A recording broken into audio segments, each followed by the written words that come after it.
주님의 이름으로 사랑하고 축복합니다.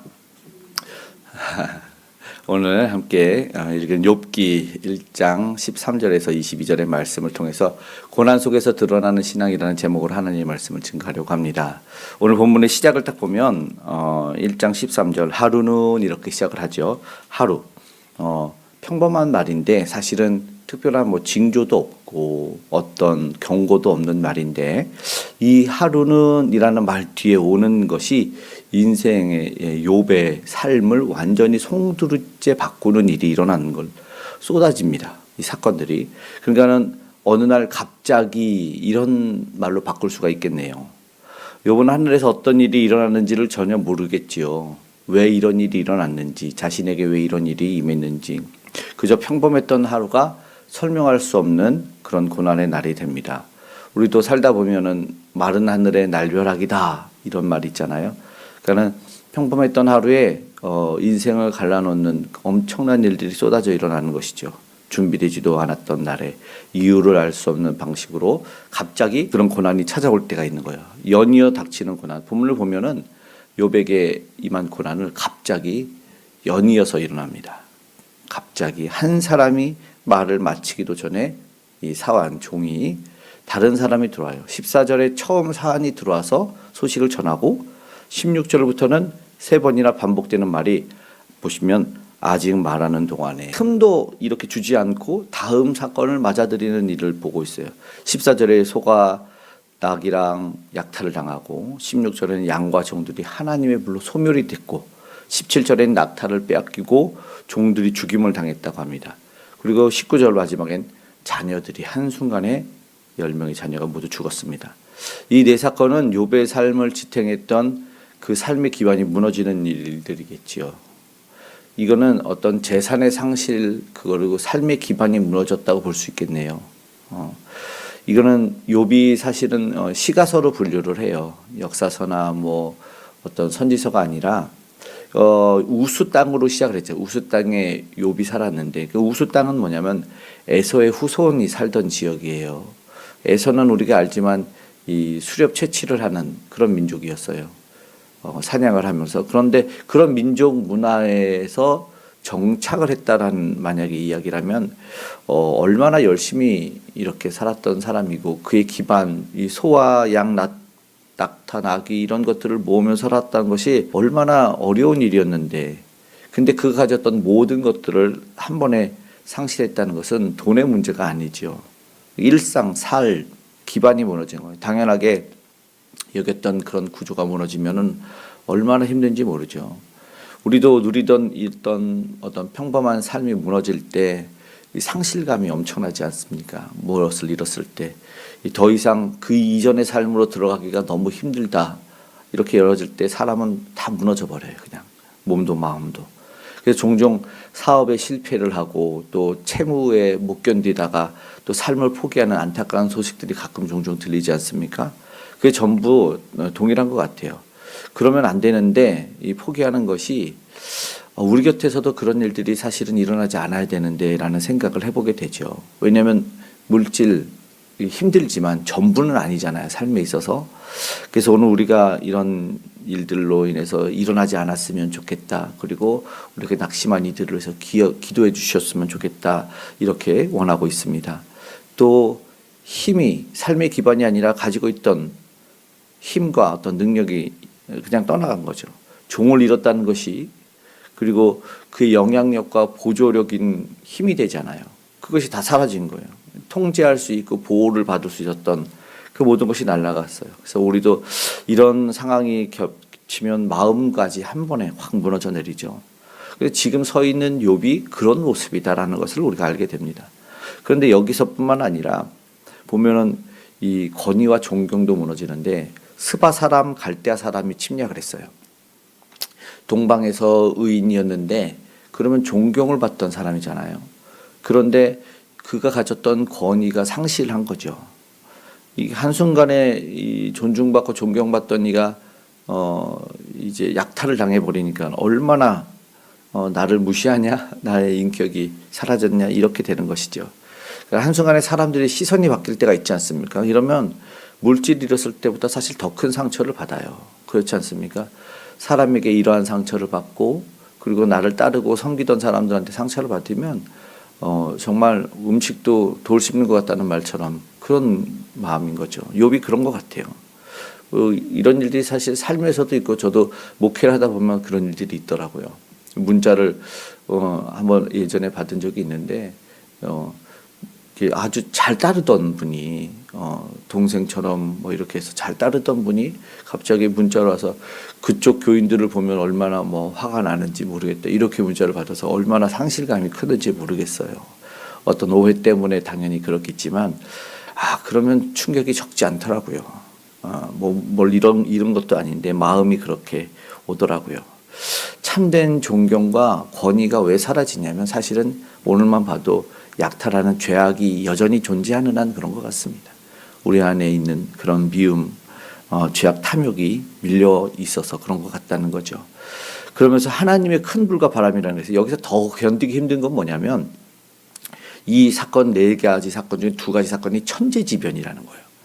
천재지변은 뭐냐면 내가 실수하거나 이러면은 이렇게 낙담하고 아니면 이렇게 해서 되살아 났지만 불가항력적이라는 말이 있잖아요. 여기서 보면은 16절에는 하나님의 불이 내려와서 소멸시켜 버렸대요. 이거는 뭐라고 할 수가 있는 게 아니죠. 19절에는 큰 바람이 집 내 모퉁이를 무너뜨렸어요. 그래서 10자녀가 죽었는데 이거는 이런 생각, 하나님이 나를 치신 건가? 이게 일반적으로 생각하죠. 하늘에서 불이 내렸으니까. 그러면서 자신이 내가 하나님께 버림을 받은 건가? 내가 무슨 잘못을 한 거지? 내가 형벌을 받은 건가? 수많은 생각들이 밀려오겠죠. 진짜 고통스럽죠. 그래서 삶이 흔들리는 것은 이렇게 일반적인 무엇은 사라지는 것하고 그리고 또 신앙이 무너지는 그런 일들이 있지 않습니까? 그러니까 원인을 알 수 없으면 고개를 들어서 하나님한테 묻지 않습니까? 그럼 도대체 무엇일까? 우리가 이렇게 삶이 흔들리고 아니면 신앙이 흔들리고 어떤 게 더 힘들까요? 욥의 입장에서는 신앙이 흔들리는 거죠. 삶이라는 것보다 그러니까는 삶의 기반이 좀 무너지면 신앙인들은 믿음으로 이겨내요. 그런데 믿음이 무너지면은 이건 다 무너지는 거거든요. 그러니까 오늘 우리가 신앙이 흔들리지 않게 삶에는 여러 가지 예측 불가한 일들이 있지만 그렇다고 해서 우리 신앙이 흔들리지 않기를 원합니다. 오늘도 우리가 믿음의 반석에 우뚝 설 수 있기를 기도하기 원합니다. 아멘. 그러면서 마지막에 자녀들이 무너졌잖아요. 근데 오늘 읽은 본문을 자세히 보면 처음부터 자녀들로 시작해서 자녀로 끝나요. 그러니까 욥이 얼마나 소중히 여겼던 것이 무엇이고 또 가장 큰 고통이 무엇이었을지를 충분히 예상하죠. 자녀들을 위해서 제사를 했던 사람이 그러니까 재산, 힘, 명예 다 잃어요. 그런데 자녀를 상실했다는 고통은 이루 말할 수가 없습니다. 부모의 마음 가장 찢어지는 고통입니다. 그래서 오늘 사건을 보면은 이 공동체도 사실은 이러한 일을 겪으면 다 힘들지 않습니까? 모두가 슬픔에 빠지고 얼마 전에 공부하다 나눠보니까 이 세월호 사건 때는 전 국민이 너무 힘들었을 거다. 이 아이들이잖아요. 그래서 우리는 함께 공동체가 눈물 흘리는 일들이 일어나는데 이러한 상황을 욥은 겪었고 오늘도 우리는 그러한 상황들이 여전히 노출되어 있는 것들을 보게 됩니다. 욥의 반응이 그러면 가장 중요하죠. 그래요. 이것이 하나하나 다 무너졌어요. 그런데 이거를 듣고 나서 20절에 욥이 뭐라고 할까요? 보세요. 읽어봐요. 욥이 일어나 겉옷을 찢고 머리털을 밀고 땅에 엎드려 경배하며 예배하며 땅에 엎드려 예배합니다. 욥이 감정이 없는 사람이 아니에요. 극도의 절망과 슬픔을 느끼고 그런데 거기서 선택이 뭐냐면 욥은 하나님을 선택했다는 거예요. 이유는 모르지만 분명하게 설명할 수 없지만 자기가 무엇을 붙들어야 되는지를 알았다는 거죠. 그 순간에. 그리고 21절에 뭐라고 말합니까? 21절이 또 우리 유명한 말씀이죠. 함께 읽어보겠습니다. 이르되 내가 모태에서 알몸으로 낳았사온즉 또한 알몸이 그리로 돌아가올지라 주시니도 여호와시오 거두시니도 여호와시오니 여호와 이름이 찬송을 받으실지니이다 하고 욥이 고난을 이해한 건 아니에요. 그렇죠? 그렇다고 해서 체념하고 포기한 것도 아닙니다. 이거 뭐예요? 하나님에 대한 신뢰를 고백하는 거예요. 그러니까 모든 것이 하나님의 손에 있다는 믿음. 내가 이해하지 못해도 하나님은 여전히 하나님이시라는 고백을 하고 있는 거죠. 성경은 그래서 결론을 오늘 1장 결론을 그렇게 내고 시작합니다. 무죄로 시작했던 욥기죠. 22절 읽어볼까요? 이 모든 일에 욥이 범죄하지 아니하고 하나님을 향하여 원망하지 아니하니라. 아멘. 오늘 욥기를 보면서 잘 아시는 말씀일 수도 있지만 다시 한번 우리가 기도하기를 원합니다. 고난은 우리의 신앙을 만들어주는 것이라기보다는 우리의 신앙을 드러내는, 증명하는 일이죠. 우리가 평소에 누구를 의지하고 있는지, 어떻게 살아왔는지를 한 번에 드러내는 것이죠. 오늘 우리의 삶에도 하루는이라는 일들이 일어날 수 있어요. 이유 없는 상실, 설명되지 않는 추락과 배신, 배반이 있을 수 있어요. 또 우리가 할 수 있는 가장 깊은 믿음의 선택은 모든 것을 이해해서 오는 것이 아니다. 그냥 하나님 앞에 엎드리는 것일 수 있다. 그래서 아무것도 할 수 없을 때 또 우리가 하나님에게 나아가는 것, 그것이 욥의 믿음이었다면 오늘 우리가 붙들어야 될 신앙이 바로 그것이다라는 것입니다. 오늘 이 새벽에 우리의 삶을 하나님의 손에 맡기고 또 주시니도 여호와시오 거두시니도 여호와시라는 그런 고백이 오늘 저와 여러분의 있기를, 그래서 하나님이 다시 한번 은혜와 복의 시선을 우리에게 돌려주시기를 소망하며 우리 기도하기 원합니다. 아멘. 축복합니다. 사랑의 하나님 감사합니다. 이로 말할 수 없는 일들이 우리의 삶에 너무나 많아서 낙심하고 또 원망하고 수많은 일들 가운데 하나님 포기도 하고 하나님이 기뻐하신 일들을 택할 때가 많았던 우리임을 또한 고백하고 또 용서를 구합니다. 주여, 우리도 믿음이 있어, 우리도 신앙에 있어 하나님을 붙들기를 원합니다. 주여, 우리를 도와주시고 불쌍히 여겨 주시옵소서. 사랑의 하나님 앞에 나아가기 원하고 그 하나님을 모르는 이들에게 전하기를 원합니다. 오늘도 복음 전도하는 삶, 우리 선교사님들의 아버지 하나님 삶에 하나님이 함께하여 주셔서 많은 영혼들, 백성들을 주님에게로 돌려내는 일들을 허락하여 주시옵소서. 이제 하나님 믿음의 사람들이 아버지 세상의 모든 환난을, 고난을 이겨내기를 원합니다. 승리하기 원합니다. 하나님을 경외하기 원합니다. 위정자들이 그리 되게 도와주시고 믿음의 사람들이 빛을 발하고 맛을 낼 수 있도록 도와주시옵소서. 특별히 귀한 다음 세대가 그렇게 성장해가고 이겨내게 도와주시길 원합니다. 급변하는 세상, 예상치 못하는 세상에서 승리할 수 있는 우리 믿음의 사람들 되게 도와주시고, 특별히 아버지 질병으로 인해서, 아버지와 병마로 암으로 인해서 고통받지 아니하도록 하나님께서 치료의 강선을 오늘도 허락하여 주시옵소서. 모든 아픈 부위를 하나님께서 만져주셔서 새살나게 하시고 회복되게 주님 도와주시옵소서.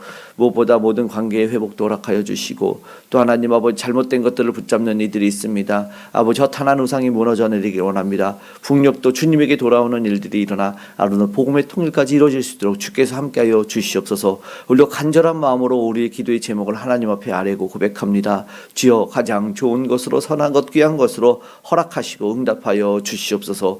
오늘도 주님 앞에 아버지를 경배드리고 엎드릴 수 있는 이 아버지의 마음과 신앙 허락하시며 감사드리며 고마우신 예수님의 이름으로 기도드리옵나이다. 아멘.